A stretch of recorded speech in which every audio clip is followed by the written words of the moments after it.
Hello everyone, কি পিছনের ব্যাকগ্রাউন্ডটা নোটিস করছেন? তো আমার পেছনে এই সুন্দর ব্যাকগ্রাউন্ডটা দেখে হয়তো এতক্ষণে আপনারা বুঝেই গেছেন যে হয়তো কিছু স্পেশাল জিনিসের জন্যই আমি এই ব্যাকগ্রাউন্ডটা সাজিয়েছি।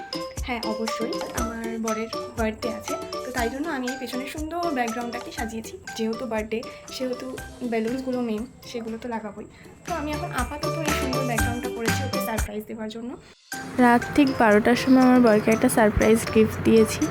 তো ফার্স্টেই বেরিয়েছে একটা ব্রাশ, তারপরে একটা ওয়ালেট বেরিয়েছে, আর এখন এটা দেখাচ্ছে অ্যাডিডাসের একটা গেঞ্জি দিয়েছি, একটা শার্ট দিয়েছি, আর এখানে দিয়েছি একটা ঘড়ি।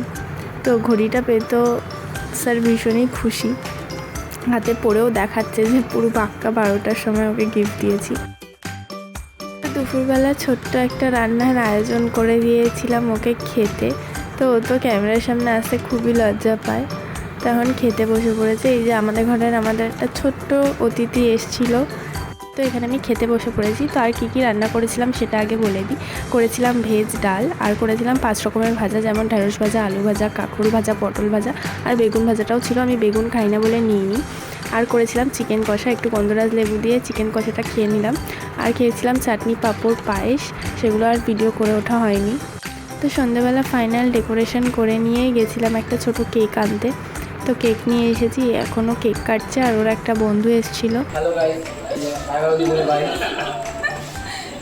তো কেক কাটার পর্ব শেষ করে এখন দুজনকে ক্রিম লাগাচ্ছে।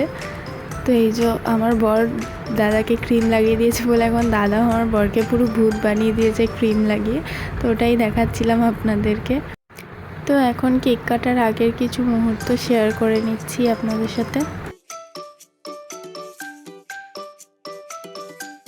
রাতে আমার বর দোকান থেকে চিকেন বিরিয়ানি কিনে নিয়ে এসেছিলো, তো সেটাই খেয়েছি। ফটো শেয়ার করে দিলাম কারণ ভিডিও করে ওঠা হয়নি। তো আজকের মতন টাটা।